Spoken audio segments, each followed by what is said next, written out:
വ്യാസരും നാരദരും കൂടിയുള്ള സംവാദം, അതായിരുന്നു നമ്മൾ ഇപ്പം ക്ലാസ്സിൽ പറഞ്ഞുകൊണ്ടിരിക്കുന്നത്. അപ്പോൾ കഴിഞ്ഞ പ്രാവശ്യം നാരദൻ്റെ പുനർജന്മത്തിനെ കുറിച്ചൊക്കെ പറഞ്ഞു. അപ്പം പുനർജന്മം എന്നുള്ളത് നമ്മൾ പല പ്രാവശ്യം കേട്ടിട്ടുണ്ട്, നാരദൻ പുനർജനിച്ചു. പക്ഷെ അതിനകത്തുണ്ടായിരുന്ന കാര്യങ്ങളൊക്കെ താത്വികമായിട്ട് ചിന്തിക്കുമ്പോൾ, അതായത് കർമ്മവാസനകളെല്ലാം സൂക്ഷ്മ ശരീരത്തിലാണ് ശേഖരിക്കുന്നത്. സൂക്ഷ്മ ശരീരത്തിന് നാശമില്ല. ഇപ്പോൾ കർമ്മവാസനകൾ ഉള്ളിടത്തോളം കാലം സൂക്ഷ്മ ശരീരത്തിൽ നിന്ന് സ്ഥൂല ശരീരം ഉണ്ടായിക്കൊണ്ടിരിക്കും. ഇതൊക്കെ കഴിഞ്ഞ ക്ലാസ്സിൽ നമ്മൾ മനസ്സിലാക്കി. അപ്പോൾ ഒരു കഥയ്ക്കകത്ത് കുറേ കാര്യങ്ങളും കൂടി ഉണ്ട്. ഇപ്പം ഭാഗവത കഥ നമ്മൾ പ്രത്യേകിച്ച് പറയുന്നില്ല ഈ ക്ലാസ്സിൽ, കാരണം കഥ നമ്മൾ ഇഷ്ടംപോലെ കേട്ട കഥകളാണല്ല, പല പ്രാവശ്യവും ഭാഗവതം കേട്ടിട്ടും ഭാഗവതം എന്തുകൊണ്ട് മനസ്സിലാവുന്നില്ല എന്നുള്ളൊരു ചോദ്യമുണ്ട്. അത് ആണ് ഇനി വ്യാസർ പറയാൻ പോകുന്നത്, അതിനെക്കുറിച്ചൊക്കെയാണ്. അപ്പോൾ ഇന്ന് നമ്മൾ പ്രഥമസ്കന്ധത്തിലെ 7-ാം അധ്യായത്തിലേക്ക് പ്രവേശിക്കുക. അപ്പോൾ 6-ാം അധ്യായത്തിൽ നാരദൻ്റെ പുനർജന്മത്തോടു കൂടി 6-ാം അധ്യായമൊക്കെ കഴിഞ്ഞു. 7-ാം അധ്യായത്തിൽ വ്യാസനിൽ നിന്ന് ഭാഗവതം ആരംഭിച്ച കാര്യം, എന്തുകൊണ്ട് ആരംഭിച്ചു, എന്താണ് അതിൻ്റെ ഇത്ര പ്രത്യേകത, ഇതൊക്കെ പറയുന്നു. അതിൻ്റെ ശേഷം പരീക്ഷിത്ത് ജനിച്ച കാര്യം, പരീക്ഷത്തിൻ്റെ ജീവിതകഥ, അതിനുശേഷം പിന്നെ അശ്വത്ഥാമാവിൻ്റെ ചില അധർമ്മ പ്രവൃത്തികൾ, അതിന് കിട്ടിയ ശിക്ഷ, ഇതൊക്കെയാണ് 7-ാം അധ്യായത്തിൽ പറയുന്നത്. 6-ാം അധ്യായം കഴിയുന്ന സമയത്ത് നാരദമുനി പറഞ്ഞു, ഭഗവാന്റെ ലീലകളെ ധ്യാനിച്ചറിയുക എന്ന് പറഞ്ഞു. അതാണ് വ്യാസരുടെ ദുഃഖനിവൃത്തിക്കുള്ള ഉപദേശമായിട്ട് കൊടുത്തിരിക്കുന്നത്. വ്യാസൻ്റെ ദുഃഖം തീർക്കാനാണല്ലോ നാരദമുനി അവിടെ വന്നത്. അതൊക്കെ നമ്മൾ കഴിഞ്ഞ ക്ലാസ്സിൽ കണ്ടു. നമ്മൾ എന്തിനെക്കുറിച്ച് തീവ്രമായിട്ട് ചിന്തിക്കണോ അതിനനുസരിച്ച് സാഹചര്യങ്ങളാണ് രൂപപ്പെട്ടു വരിക. അപ്പം നാരദമുനി അവനവൻ്റെ പുനർജന്മത്തിൻ്റെ കാര്യം, ഹരിഭജനത്തിൻ്റെ ഗുണം, ഇതൊക്കെ പറഞ്ഞതിന് ശേഷം നാരദരുടെ ദുഃഖം മാറണമെങ്കിൽ ഭഗവത് ലീലകളെ വേണ്ട പോലെ അവതരിപ്പിക്കാത്തതുകൊണ്ടാണ് ദുഃഖമുണ്ടായത്. അത് കാരണം ഭഗവത് ലീലകളെ അറിയണം. എങ്ങനെ അറിയണം? ധ്യാനത്തിലൂടെ അറിയണം എന്ന് ഉപദേശിച്ചു. എന്നിട്ട് നാരദമുനി പോയി, അവിടുന്ന് ഉപദേശം കൊടുത്തിട്ട് പോയി. അപ്പോൾ ഈ ഉപദേശം സ്വീകരിച്ച ആളിപ്പോൾ ശിഷ്യനായി. പിന്നെ ഗുരുവിൻ്റെ വാക്കിലും ശാസ്ത്രത്തിലുമുള്ള അടിയുറച്ച വിശ്വാസം, അതിനാണ് നമ്മൾ ശ്രദ്ധ പറയുക. അങ്ങനെ ശ്രദ്ധയുള്ള ശിഷ്യനാണ് വ്യാസർ. അപ്പോൾ ഈ ഉപദേശം കിട്ടിയപ്പോൾ അത് പ്രാവർത്തികമാക്കാൻ തന്നെ തീരുമാനിച്ചു. അങ്ങനെ ഭഗവാനെ ധ്യാനിക്കാൻ തുടങ്ങിയത്. ഈശ്വര ലീലകളെക്കുറിച്ചും ഭഗവാനെക്കുറിച്ചൊക്കെ മനസ്സിലങ്ങനെ അതേ ചിന്തകളായിട്ടിരുന്നു. കുറേ കഴിഞ്ഞപ്പം മനസ്സ് ഏകാഗ്രമാവാൻ തുടങ്ങി. പതുക്കെ ചിന്തകളുടെ ബാഹുല്യം ചിന്തകൾ കുറഞ്ഞു തുടങ്ങി. അങ്ങനെ ഒരു ചിന്തയിലായി അവസാനം ചിന്തകളില്ലാത്ത അവസ്ഥയിലേക്ക് എത്തി. മനോവൃത്തികളൊന്നും ഇല്ലാത്ത അവസ്ഥയിൽ, മനോവൃത്തികളൊന്നും ഇല്ലാത്തൊരവസ്ഥയിലെത്തിയപ്പോഴാണ് തത്വങ്ങളൊക്കെ തെളിയാൻ തുടങ്ങിയത് മനസ്സിൽ. അപ്പോൾ ഇവിടെ ഒരു വലിയ കാര്യം പറഞ്ഞു. മനോവൃത്തികൾ ഉള്ളിടത്തോളം കാലം, ചിന്തകളുടെ ബാഹുല്യം ഉള്ളിടത്തോളം കാലം ആത്മതത്വത്തിൽ ഉറച്ചു നിൽക്കാൻ നമുക്ക് ബുദ്ധിമുട്ടാണ്. ആത്മതത്വം വെളിവാവുകയില്ല. നമ്മൾ എന്തൊക്കെയോ കേട്ടു, അത്രയേ ഉള്ളൂ. പക്ഷെ ശരിക്ക് ആത്മസാക്ഷാത്കാരം എന്നൊരു തലത്തിലേക്ക് എത്തണമെങ്കിൽ ചിന്തകളില്ലാത്തൊരവസ്ഥയിലേക്ക് എത്തണം. അങ്ങനെ വ്യാസരെ മനോവൃത്തികളൊക്കെ നിശ്ചലമായി കഴിഞ്ഞപ്പം മനസ്സിൽ, ബുദ്ധിയിൽ ഭഗവാനെ ആശ്രയിച്ചിരിക്കുന്ന മായയെയും മായാദേവിയെയും കണ്ടു. ഇങ്ങനെയാണ് ഭാഗവതത്തിലെ സെൻറ്റൻസ് ഉള്ളത്. ഭഗവാനെ ആശ്രയിച്ചിരിക്കുന്ന മായാശക്തിയെയും കണ്ടു എന്നാണ്. എന്താണ് ഈ പറഞ്ഞത്? ഭഗവാനെയും മായാശക്തിയും കണ്ടു പറഞ്ഞാൽ കണ്ണുകൊണ്ട് കാണാൻ പറ്റില്ല എന്തായാലും, കാരണം മനസ്സും ബുദ്ധിയൊന്നും ചലിക്കാതിരിക്കുന്ന സമയമാണ് അന്നേരം. അപ്പം കണ്ടു എന്ന് പറയണമെങ്കിൽ, ഒരു വിഷയത്തിനെ നമ്മൾ കാണണമെങ്കിൽ വിഷയം വേണം, ഇന്ദ്രിയങ്ങൾ വേണം, മനസ്സ് വേണം, അതുമായിട്ട് ചേരുന്ന അഹങ്കാരം വേണം. അപ്പോൾ ഇതൊന്നും പ്രവർത്തിക്കാത്ത സമയത്ത് എന്തുണ്ടോ? അപ്പോൾ കണ്ടു എന്നുള്ളതിന് അത് അനുഭവത്തിൽ അറിഞ്ഞു എന്ന് പറഞ്ഞപ്പോൾ ഞാൻ എന്നൊരു അനുഭവം നമ്മൾക്ക് എല്ലാവർക്കും ഉണ്ട്. അതറിയാൻ നമുക്ക് കണ്ണൊന്നും വേണമെന്നില്ല. ഈവൻ മനസ്സില്ലാത്തപ്പോൾ പോലും നമ്മൾ അറിയുന്നുണ്ട്. പക്ഷെ അത് ഉണരുമ്പോഴേ നമ്മളെ അഹങ്കാരത്തിൻ്റെ തലത്തിലേക്ക് അറിയുന്നുള്ളൂ. ഞാനൊന്നും അറിഞ്ഞിട്ടില്ല എന്നൊരു അനുഭവം എല്ലാവർക്കും ഉണ്ട്. അപ്പം ആ സമയത്തും ഞാനുണ്ടായിരുന്നു എന്നുള്ളതാണ്. അപ്പം അങ്ങനെ ഏറ്റവും നിശ്ചലമായിരിക്കുന്ന ഒരു അവസ്ഥയിൽ ആത്മതത്വം തെളിഞ്ഞു. ഭഗവാനെയും മായാശക്തിയെയും കണ്ടു എന്നാണ് പറയുന്നത്. ഭഗവാനും മായാശക്തിയും എന്ന് പറയുമ്പോൾ സാങ്ഖ്യ സിദ്ധാന്തവുമായിട്ട് ബന്ധപ്പെട്ടാണ്. പുരുഷൻ, പ്രകൃതി, ഈ തത്വത്തിനെ അറിഞ്ഞു. ഇതിനാണ് സൃഷ്ടി രഹസ്യം എന്ന് പറയാം. ചൈതന്യം, ജഡം, ഇല്ലെങ്കിൽ പുരുഷൻ, പ്രകൃതി, ഇങ്ങനെയൊക്കെ പറയാം. ആത്മാവിന് ചൈതന്യവും പ്രകൃതിക്ക് ജഡവും എന്ന് പറയും. അപ്പോൾ ഈ തത്വത്തിനെ അറിഞ്ഞു. ഈ തത്വത്തിന് നമ്മൾ പറയുന്ന പേരാണ് സൃഷ്ടി രഹസ്യം. ഇത് രണ്ടും ചേരുമ്പോഴേ സൃഷ്ടി ഉണ്ടാവുന്നുള്ളൂ. ഇത് രണ്ടും വേറെ വേറെയാണോ എന്ന് ചോദിച്ചാൽ അല്ല. ഭഗവാന്റെ ശക്തിയാണ് മായ. അപ്പോൾ ആത്മാവും ആത്മാവിൻ്റെ ശക്തിയും ഇത് രണ്ടും അഭിന്നമാണ്, സെപ്പറേറ്റ് ആക്കാനേ പറ്റില്ല. അപ്പോൾ നമ്മൾ പഠിക്കാൻ വേണ്ടിയിട്ട്, ആത്മാവിലേക്ക് എത്താൻ വേണ്ടിയിട്ട് പടിപടിയായിട്ട് ഓരോന്നിനും എടുത്തു വെച്ച് നിരീക്ഷിച്ച് അതിലേക്ക് എത്തിച്ചേരണം. അതിനാണ് ഇങ്ങനെയൊക്കെ വിസ്തരിച്ചിരിക്കുന്നത്.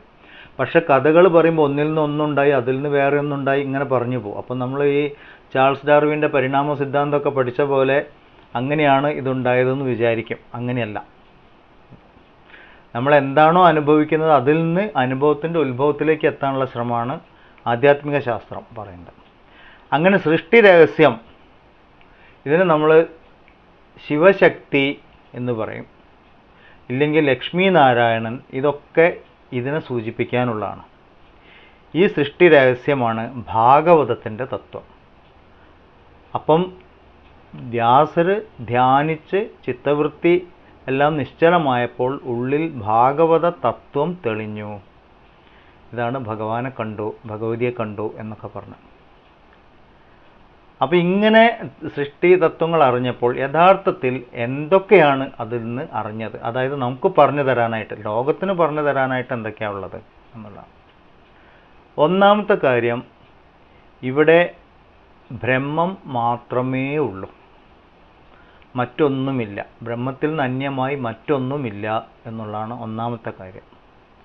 കാരണം പുരുഷനും പ്രകൃതിയാണെന്ന് പറഞ്ഞു. പ്രകൃതി എന്ന് പറഞ്ഞാൽ പുരുഷൻ തന്നെയാണ്, അതിൻ്റെ ആവിർഭാവം എന്നാണ് പറയാം, ഉള്ളതായിട്ട് തോന്നുന്നു അങ്ങനെ. അപ്പം അങ്ങനെ തത്വത്തിൽ നോക്കുമ്പോൾ പരമാത്മാവ് മാത്രമേ ഉള്ളൂ. പരമാത്മാവിൻ്റെ ശക്തിയാണ് മായ. ഈ മായയാണ് സൃഷ്ടി എന്ന അനുഭവം ഉണ്ടാക്കുന്നത്. സൃഷ്ടി ഉണ്ടാക്കുന്നത് എന്നല്ല പറയുന്നത്, സൃഷ്ടി എന്ന അനുഭവം. ഇപ്പം നമ്മളൊരു സ്വപ്നലോകം സൃഷ്ടിക്കുന്നുണ്ട്, നമ്മൾ സ്വപ്നം കാണുന്നവരാണെങ്കിൽ യഥാർത്ഥത്തിൽ അതവിടെ ഉണ്ടായിരുന്നോ ചോദിച്ചാൽ ഇല്ല. പക്ഷെ അങ്ങനെ ഒരു അനുഭവം ഉണ്ടായിട്ടുണ്ട്. അനുഭവം ഉള്ളിടത്തോളം കാലം ആ സൃഷ്ടിയുണ്ട് എന്ന് തന്നെയാണ് നമ്മൾ വിചാരിക്കുക.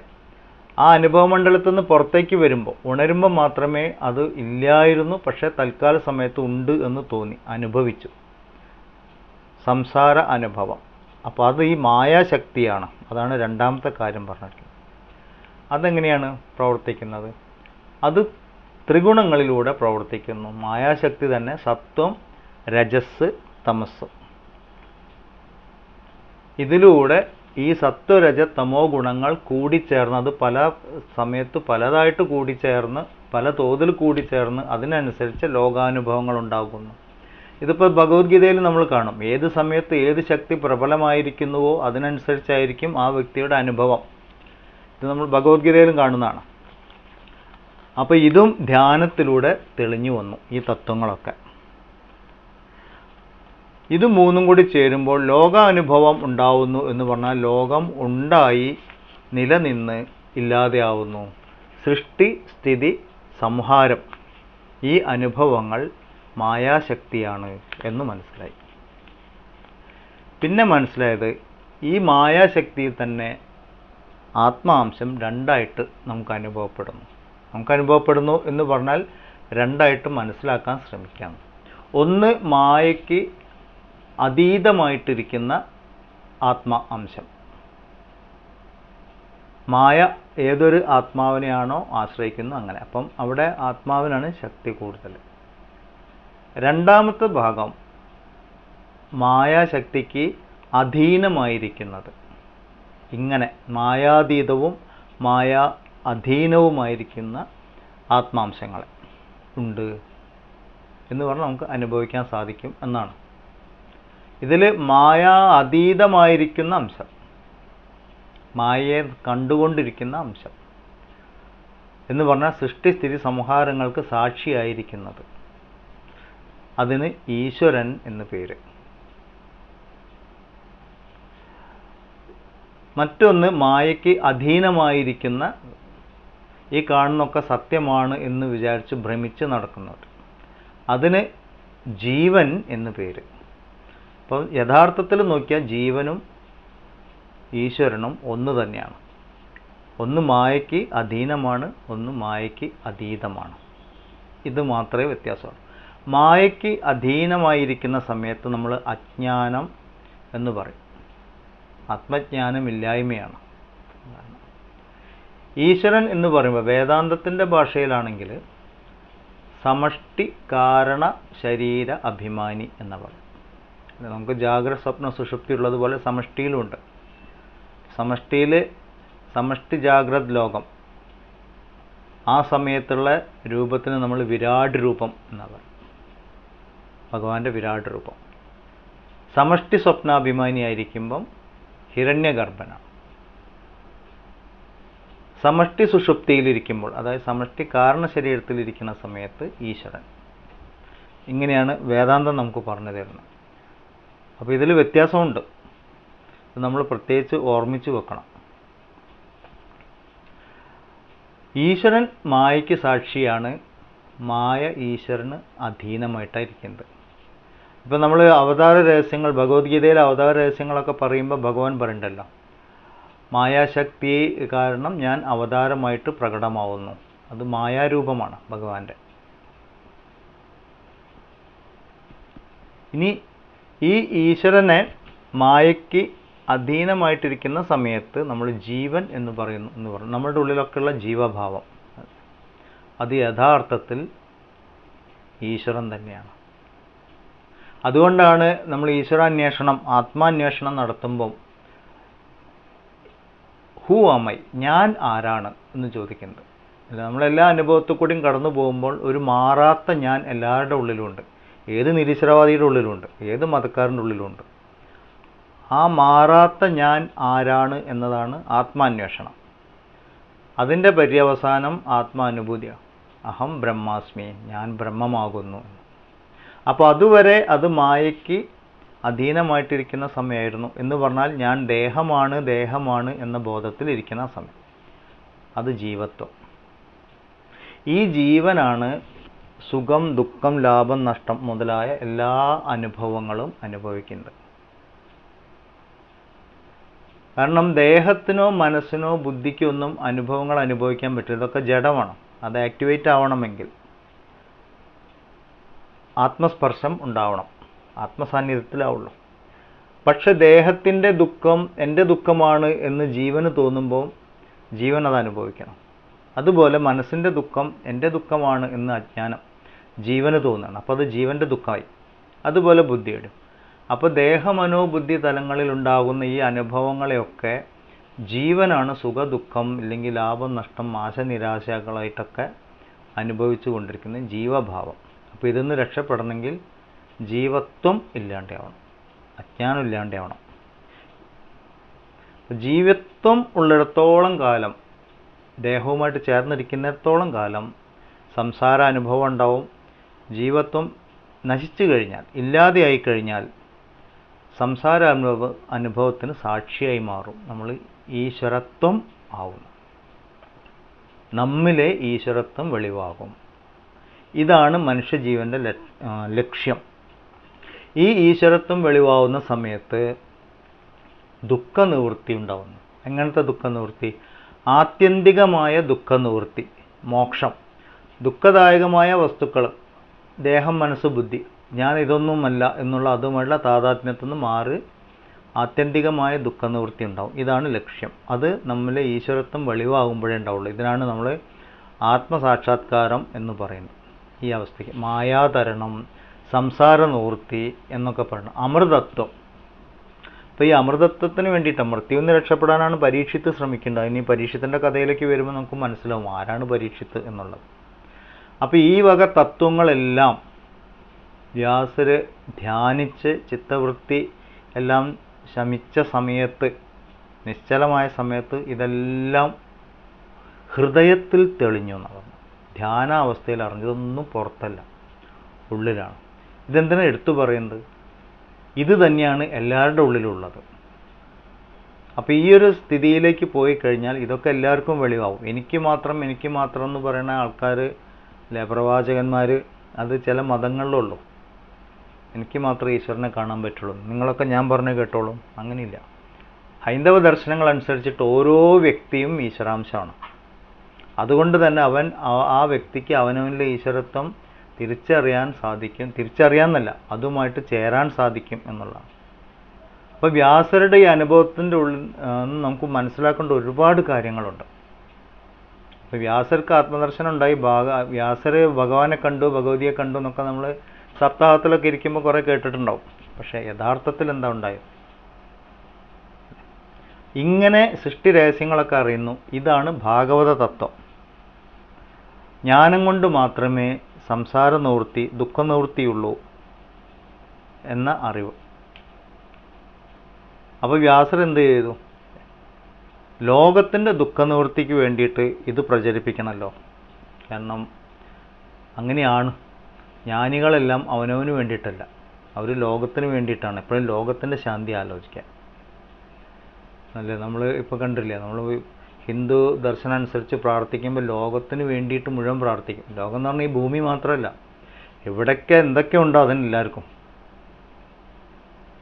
അതുപോലെ തന്നെ അപ്പോൾ വ്യാസർ ഈ ഭാഗവത തത്വങ്ങളെല്ലാം കൂടി വിസ്തരിക്കാൻ തീരുമാനിച്ചു. വ്യാസർ അതിൻ്റെ മുന്നേ പുരാണങ്ങൾ എഴുതി, പിന്നെ വേദത്തിനെ വ്യസിച്ചു, ഉപനിഷത്തുകൾ എഴുതി, ബ്രഹ്മസൂത്രം എഴുതി. എന്നിട്ടൊന്നും മനസ്സിനൊരു ശാന്തമായിട്ടില്ല.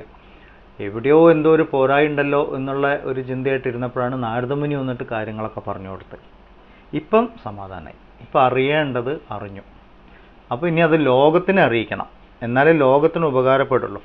അപ്പോൾ ഈ തത്വങ്ങളൊക്കെ നേരിട്ട് പറഞ്ഞാൽ ബുദ്ധിമുട്ടാവും, പലർക്കും മനസ്സിലാക്കാൻ ബുദ്ധിമുട്ടായത് കാരണം അതിനൊക്കെ കഥാരൂപത്തിൽ കഥാപാത്രങ്ങളിലൂടെ അവതരിപ്പിക്കാം എന്ന് വിചാരിച്ച്, അപ്പോഴേ കൂടുതൽ ആൾക്കാർക്ക് അതിനെക്കൊണ്ട് ഗുണമുണ്ടാവുള്ളൂ. അങ്ങനെ ഭാഗവതം രചിച്ചു. ഇതാണ് അധ്യായത്തിൻ്റെ ആദ്യം പറഞ്ഞത്. ഭാഗവതം രചിച്ചു. ഭാഗവതം രചിച്ചാൽ മതിയോ? അതുപോരാ, അത് പ്രചരിപ്പിക്കണം. അപ്പോൾ ഈ ഭാഗവതത്തിൽ സംസാരം, അതായത് സൃഷ്ടി, സ്ഥിതി, സംഹാരം, ഇതാണ് സംസാരത്തിൽ നടന്നുകൊണ്ടിരിക്കുന്നത്. അതിനെയൊക്കെ ഭഗവത് ലീലകളായിട്ട് വേണ്ട വിധം എല്ലാവർക്കും മനസ്സിലാവുന്ന പോലെ, ആസ്വദിക്കാൻ സാധിക്കുന്നത് പോലെ വിസ്തരിച്ചു. കാരണം ഇതാണ് പ്രശ്നം എന്നുള്ള നാരദർ ആദ്യം പറഞ്ഞു. ഭഗവത് ലീലകളെ വേണ്ട പോലെ വിസ്തരിക്കാത്തതുകൊണ്ടാണ് ദുഃഖനിവൃത്തി ഇല്ലാത്തതെന്ന് ആദ്യം പറഞ്ഞു. അപ്പോൾ ഇനി അതങ്ങനെ എഴുതിയേ പറ്റൂ. അപ്പോൾ അതൊക്കെ വേണ്ട വിധം വിസ്തരിച്ച് എന്നിട്ട് ഭാഗവതം രചിച്ചതിന് ശേഷം മകന് പറഞ്ഞു കൊടുത്തു, ശുഗ മഹർഷിക്ക് പറഞ്ഞു കൊടുത്തു. അവിടെ ഒരു ചോദ്യം വരുന്നത്, ശുഗ ബ്രഹ്മർഷിക്ക് എന്തിനാണ് ഇത് പറഞ്ഞു കൊടുക്കുന്നത്? അദ്ദേഹം ആത്മജ്ഞാനിയാണ്. ഇത് പിന്നെ ഭാഗവതം എന്തിനാണ് ഉപദേശിച്ചു കൊടുത്തതെന്ന്. അപ്പോൾ അവിടെ ഭക്തി എത്ര ആസ്വദിച്ചാലും മതിയാവില്ല എന്നുള്ളതാണ് ഒരു ഉത്തരം. എത്രയൊക്കെ ജ്ഞാനം ഉണ്ടെങ്കിലും ഭക്തിക്ക് അതിൻ്റേതായൊരു ആസ്വാദനം ഉണ്ട്.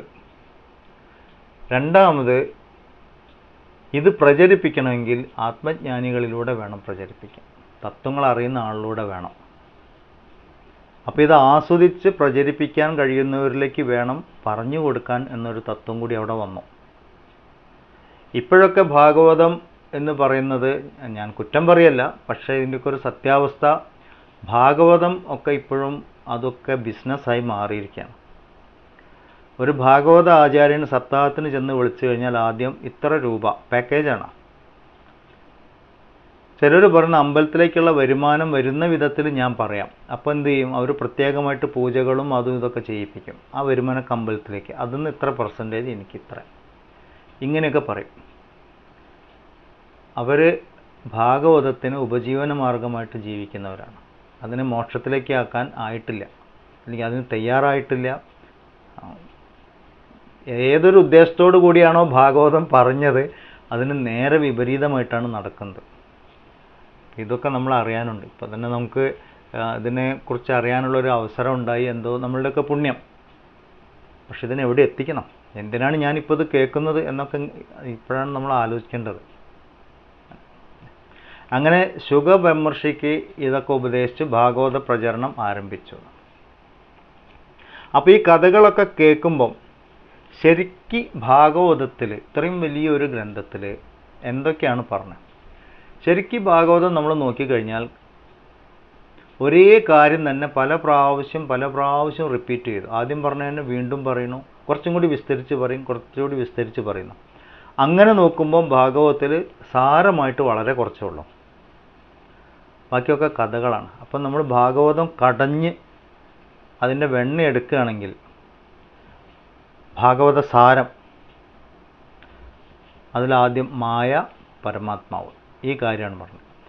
മായ ഏതൊരു ചൈതന്യത്തെ ആശ്രയിച്ചിട്ടാണോ ഇരിക്കുന്നത് അതാണ് പരമാത്മാവ്. ഇതാണ് ഒന്നാമത്തെ തത്വമായിട്ട് ഭാഗവതത്തിൽ പറയുന്നത്. സൃഷ്ടിസ്ഥിതി സംഹാരങ്ങളായിട്ട് അനുഭവപ്പെടുന്നതെല്ലാം മായയാണ്. നമ്മൾക്കിപ്പം മായ എന്താണ്, ഞാൻ അനുഭവിക്കുന്നുണ്ടോ എന്ന് ചോദിച്ചു കഴിഞ്ഞാൽ വളരെ എളുപ്പമാണ്. നമ്മുടെ എല്ലാ അനുഭവങ്ങളും രണ്ട് വിധത്തിലുള്ള, ഞാൻ, എൻ്റേത് എന്ന് പറയുന്നതൊക്കെ മായയാണ്. ഞാൻ എന്ന അനുഭവം ആത്മാവാണ്. അപ്പം എൻ്റെ ശരീരം, എൻ്റെ ജോലി, എൻ്റെ കുടുംബം അല്ല, അങ്ങനെ എൻ്റേത്, എൻ്റെ അഹങ്കാരം, എൻ്റെ ദുഃഖം, എൻ്റെ സുഖം ഒക്കെ, ഇതൊന്നും ഞാനല്ല, ഇതൊക്കെ മായയാണ്. അപ്പം ഞാൻ ആരാണ് എന്ന് ചോദിക്കുമ്പോൾ ഈ അവസ്ഥാത്രയങ്ങൾക്ക് സാക്ഷിയായിരിക്കുന്ന ഞാൻ ഉണരുന്നതും ഉണർന്നിരിക്കുന്നതും സ്വപ്നം കാണുന്നതും ഉറങ്ങിക്കിടക്കുന്നതും അറിയുന്ന ഞാൻ, അതാണ് ശരിക്കുള്ള ഞാൻ. ഇതാണ് ഭാഗവതത്തിൽ പറയുന്നത്. സൃഷ്ടിസ്ഥിതി സംഹാരങ്ങളെല്ലാം മായയാണ് നടത്തുന്നത്. മായാശക്തി കാരണം പരമാത്മാവ് രണ്ട് വിധത്തിൽ അറിയപ്പെടും. ഒന്ന് ഈശ്വരനായിട്ടും മറ്റത് ജീവനായിട്ടും. ഇത് നമ്മൾ നേരത്തെ പറഞ്ഞു. ഒന്ന് മായയ്ക്ക് അതീതമായിട്ടും. ഈ മായയ്ക്ക് അതീതമായിരിക്കുന്ന ഈശ്വരൻ നമ്മൾ അനന്തശയനത്തിലൊക്കെ കാണുന്നത്, യോഗനിദ്രയിൽ അന്നിൽ തന്നെയുള്ള സൃഷ്ടിയെ കണ്ടുകൊണ്ടിരിക്കുന്ന ഭഗവാൻ, ശാന്തമായിട്ട് ആസ്വദിക്കുന്ന മുഖഭാവമാണ് ഭഗവാൻ അവിടെ. രണ്ടാമത് നമ്മളെപ്പോലെയുള്ളവർ, ജീവൻ, ഈ കാണുന്നൊക്കെ സത്യമാണെന്ന് വിചാരിച്ച് ഭ്രമിച്ച് ഓടി നടക്കുന്ന ആൾക്കാർ. ഈ ജീവനാണ് സുഖദുഃഖങ്ങളൊക്കെ അനുഭവിക്കുന്നത്. തത്വത്തിൽ ആലോചിച്ച് കഴിഞ്ഞാൽ ജീവൻ എന്നതേ ഇല്ല. അപ്പോൾ പിന്നെ സുഖദുഃഖങ്ങൾ അനുഭവം അതും ഇല്ല. ഈ തലത്തിലേക്ക് എത്താൻ വലിയ ബുദ്ധിമുട്ടാണ്. അങ്ങനെ എത്തുമ്പോഴേ മായാതരണം ആവുന്നുള്ളൂ. എങ്ങനെ എത്തിച്ചേരും? ജീവന് ഈശ്വരനിൽ ഭക്തി ഉണ്ടാകുമ്പോൾ സ്വരൂപജ്ഞാനം ഉണ്ടാകുന്നു. ഈശ്വര ഭക്തി കൊണ്ട് മാത്രമേ നമ്മൾ ഈ മായയെ തരണം ചെയ്ത് ആനന്ദത്തിലേക്ക്, ആനന്ദം എന്ന് പറഞ്ഞാൽ താൽക്കാലികമായിട്ട് വന്നു പോകുന്ന ആനന്ദമല്ല, ക്ഷണികമായിട്ടുള്ള ആനന്ദമല്ല, നിരുപാധികമായിട്ടുള്ള ആനന്ദം, എപ്പോഴുമുള്ള ആനന്ദം, ഉപാധികളൊന്നുമില്ലാത്ത ആനന്ദം. ഞാൻ ആനന്ദ സ്വരൂപമാണ് എന്ന അവസ്ഥ. അവിടെ എത്തുമ്പോഴാണ് ജീവൻ മുക്തനാവുക. ജീവത്വം ഇല്ലാതെ ഇരിക്കുക, ആ ഒരു അവസ്ഥയ്ക്ക് ജീവൻ മുക്തം, ദുഃഖദായകമായ വസ്തുക്കളിൽ നിന്നെല്ലാം മുക്തി നേടി നിൽക്കുന്ന അവസ്ഥ, അതിനാണ് ജീവൻ മുക്താവസ്ഥ പറയാം. അപ്പോൾ ഈശ്വരഭക്തി കൊണ്ട് ജീവൻ മുക്താവസ്ഥയിലേക്ക് എത്തുന്നുള്ളൂ, ആത്യന്തികമായ ദുഃഖനിവൃത്തി ഉണ്ടാകുന്നുള്ളൂ. ഇതാണ് ഭാഗവതത്തിലെ ഒരു തത്വം പറയുന്നത്. ഈശ്വരഭക്തി എങ്ങനെയുണ്ടാവും? അതാണ് അടുത്ത ചോദ്യം. അല്ല, ഈ ചോദ്യോത്തരങ്ങളാണ് ആധ്യാത്മിക ശാസ്ത്രത്തിൻ്റെ ഏറ്റവും വലിയ പ്രത്യേകത എന്ന്. ഒന്ന് കിട്ടണമെങ്കിൽ വേറെന്ത് ചെയ്യണം, എന്ത് ചെയ്യണം. ഈശ്വരഭക്തി എങ്ങനെ ഉണ്ടാവും? അതാണ് ചോദ്യം. ഈശ്വരഭക്തി ഉണ്ടാകണമെങ്കിൽ ഭാഗവതം കേൾക്കണം. ഭാഗവതം സഹായിക്കുന്നു. അപ്പം ഭാഗവതം എന്ന് പറഞ്ഞ പുസ്തകം കേൾക്കലല്ല, അതിലെ തത്വങ്ങൾ കേൾക്കണം. അങ്ങനെ ഈ തത്വങ്ങൾ അറിഞ്ഞ് ഈശ്വരഭക്തിയിലൂടെ ജീവൻ മുക്തനാകാം എന്ന് പറയുന്നു. ഇങ്ങനെ എത്തുന്നതിനാണ് നമ്മൾ ഭാഗവത ധർമ്മം എന്ന് പറയുക, ഇങ്ങനെ ജീവിക്കുന്നതിന്. അപ്പോൾ ഭാഗവതത്തിൻ്റെ സാരം എന്താണെന്നും ഭാഗവത ധർമ്മം എന്താണ് എന്നൊക്കെ ഇതിൽ കൂടെ നമുക്ക് മനസ്സിലാവും. അപ്പോൾ ഈ ഭാഗവതം വായിച്ചു കഴിഞ്ഞാൽ ദുഃഖനിവൃത്തി ഉണ്ടാവുമോ? ഇപ്പോൾ ഉണ്ടാവും എന്നൊക്കെ ഇവിടെ പറയുന്നുണ്ട്. യഥാർത്ഥത്തിൽ ഉണ്ടാവുമോ? ഉണ്ടെങ്കിൽ തന്നെ അതെങ്ങനെ ഉണ്ടാവും? അല്ലേ, നമ്മൾ ഈ ഹൈന്ദവ സംസ്കാരത്തിൻ്റെ ഏറ്റവും വലിയ പ്രത്യേകത എന്താണെന്ന് പറഞ്ഞാൽ സംശയങ്ങൾ മാറുന്നതുവരെ അന്വേഷണം വേണം എന്നുള്ളതാണ്. അപ്പോൾ ഇവിടെ അതിനുള്ള ഉത്തരം കൂടി പറയുന്നുണ്ട്. ഭാഗവതം കേൾക്കുമ്പോൾ വിഷ്ണുവിൽ ഭക്തി ഉണ്ടാവുന്ന, വിഷ്ണു ഭക്തി ഉണ്ടാവും. ഇനി അടുത്ത ചോദ്യം വരുന്നുണ്ട് കേട്ടോ, വിഷ്ണു ഭക്തി എന്താണെന്നൊരു ചോദ്യം വരുന്നുണ്ട്, അത് നമുക്ക് നോക്കാം. അപ്പോൾ വിഷ്ണുവിൽ ഭക്തി ഉണ്ടായാൽ, വിഷ്ണു എന്ന് പറഞ്ഞാൽ നമ്മളിപ്പോൾ മനസ്സിലാക്കിയ പോലെ 4 കൈയും ശംഖ് ചക്ര ഗദാപത്മങ്ങളൊക്കെയുള്ള രൂപമൊന്നുമല്ല. വിഷ്ണു തത്വത്തിൽ ചിന്തിക്കുമ്പോൾ വിഷ്ണു പറഞ്ഞാൽ വിശ്വമായി കാണപ്പെടുന്ന ചൈതന്യം. ഈ കാണുന്നതൊക്കെ പരമാത്മാവാണ്, വിശ്വമായി കാണപ്പെടുന്ന പരമാത്മാവ് തന്നെ എന്ന അറിവ്. അങ്ങനെ വിഷ്ണുഭക്തി ഉണ്ടാവുമ്പം ശോകം, മോഹം, ഭയം ഇവ ഇല്ലാണ്ടാവുന്ന 3 കാര്യങ്ങൾ ഇല്ലാണ്ടായാൽ രക്ഷപ്പെട്ടു. ശോകം, മോഹം, ഭയം. അടുത്ത ചോദ്യം അപ്പോൾ ഉടനെ വരും, എന്താണ് ശോകം, എന്താണ് മോഹം, എന്താണ് ഭയം എന്ന്. എന്താണോ എനിക്ക് ഇല്ലാണ്ടാവേണ്ടത് അത് നമ്മൾ അറിയണമല്ലോ. ഈ ശോകമോഹ ഭയങ്ങൾ ഉള്ളത് കൊണ്ടാണ് സംസാരത്തിൽ കുടുങ്ങിയിരിക്കുന്നത്, ഇപ്പോൾ മനസ്സിലായി. അപ്പോൾ ശോകം എന്താണ് എന്നുള്ള ആദ്യം പറയുന്നു. നമ്മൾ അനുഭവിക്കുന്ന ദുഃഖങ്ങളെ തന്നെ ശോകം. ആധ്യാത്മികം, ആദിഭൗതികം, ആദിദൈവികം, ഇങ്ങനെ താപത്രയങ്ങൾ എന്ന് പറയും. ആധ്യാത്മികവും ആദിദൈവികവും ആദിഭൗതികവുമായുള്ള ദുഃഖങ്ങളെ തന്നെയാണ് ശോകം എന്ന് പറയുന്നത്. അപ്പോൾ ഉടനെ ചോദിക്കും, ഇതിൻ്റെ ഒന്ന് വിസ്തരിച്ച് പറയണല്ലോ.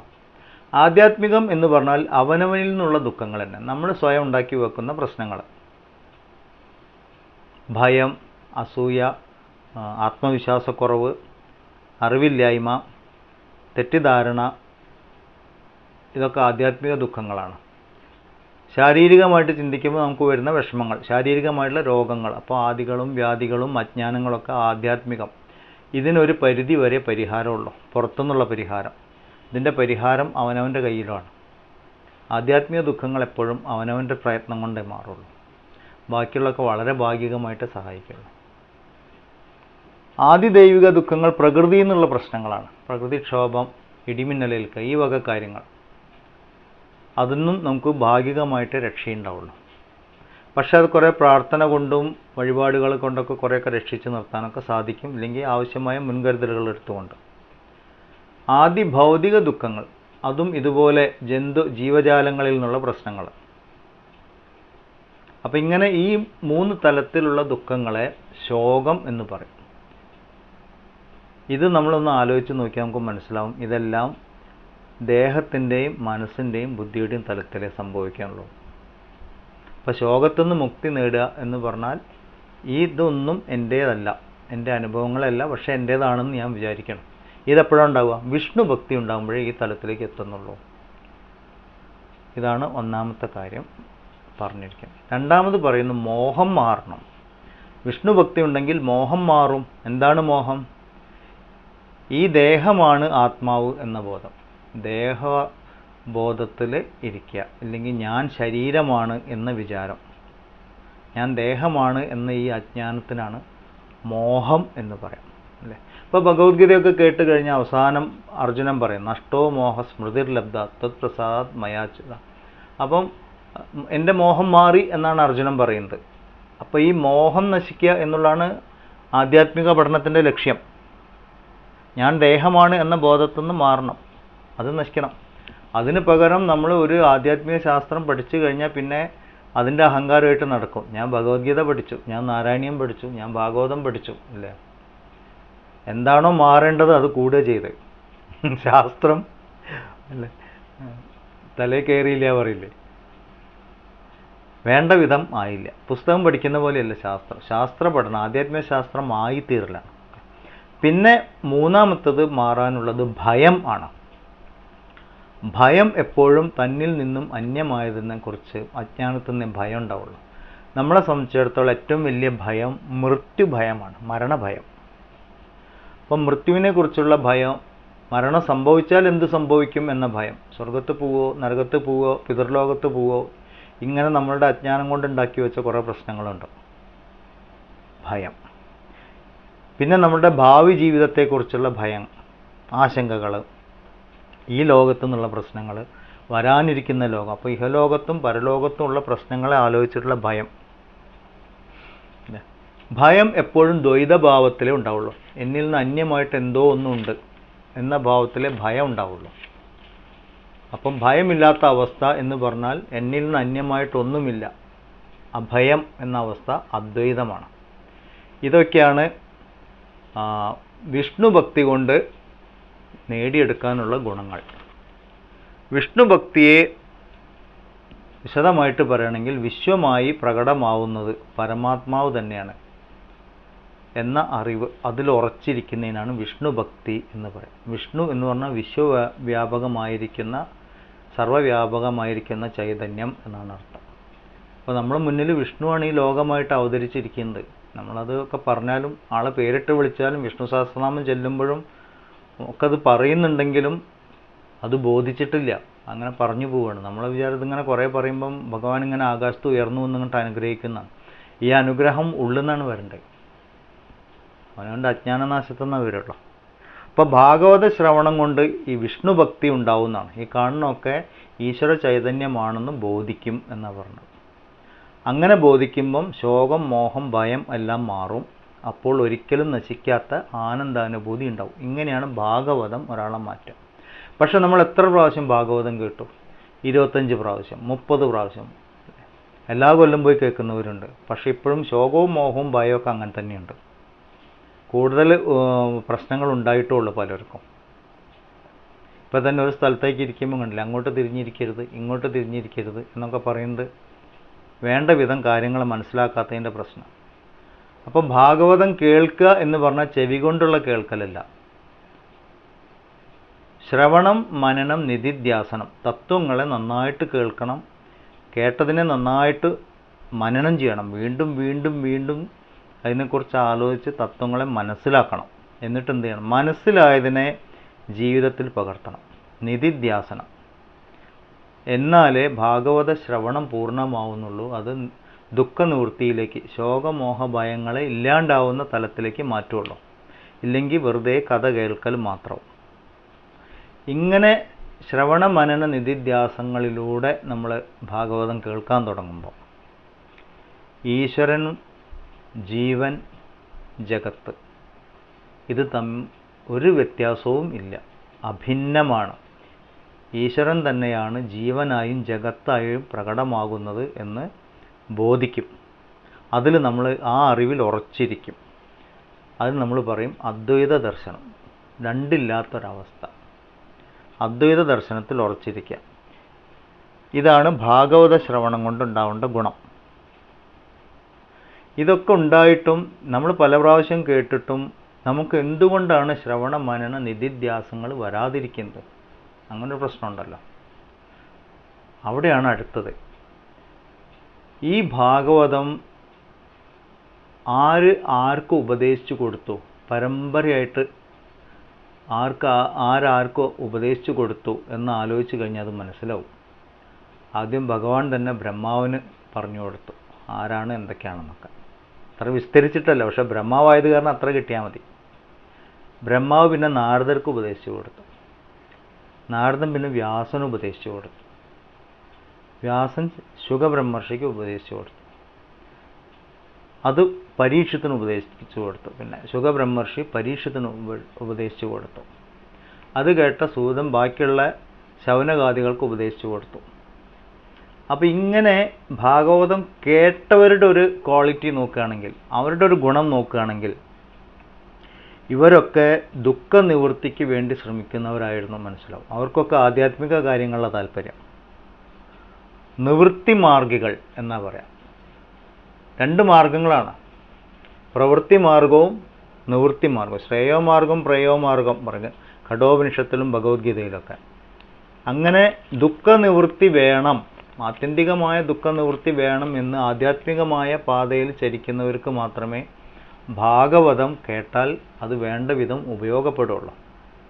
അധികാരി എന്ന് പറയാം. അപ്പോൾ ആരാണ് ഭാഗവതത്തിന് അധികാരി എന്ന് ചോദിച്ചാൽ നിവൃത്തി മാർഗത്തിൽ ചരിക്കാൻ ഇഷ്ടപ്പെടുന്നവർ, അല്ലെങ്കിൽ മോക്ഷേച്ഛുക്കൾ, മുമുക്ഷു എന്നൊക്കെ പറയാം. അങ്ങനെയുള്ളവർക്ക് ഭാഗവതം കേട്ടാൽ അത് വേണ്ട വിധം മനസ്സിലാക്കാനും ജീവിതത്തിൽ പകർത്താനും സാധിക്കുകയുള്ളൂ. ഇത്രയും കാര്യങ്ങൾ വ്യാസനാരദ സംവാദത്തിലൂടെ നമുക്ക് മനസ്സിലാക്കാനുണ്ട്. ഇനി ഭാഗവതം പ്രചരിപ്പിക്കുന്നതിന് മുമ്പായിട്ട് പരീക്ഷത്തിൻ്റെ കാര്യങ്ങളും അശ്വത്ഥാമാവിൻ്റെ കാര്യം, മഹാഭാരത യുദ്ധവുമായിട്ട് ബന്ധപ്പെട്ട കുറച്ച് അതിൻ്റെ ഒരു പശ്ചാത്തലം പറയാനുണ്ട്. അത് നമുക്ക് അടുത്ത ക്ലാസ്സിൽ നോക്കാം.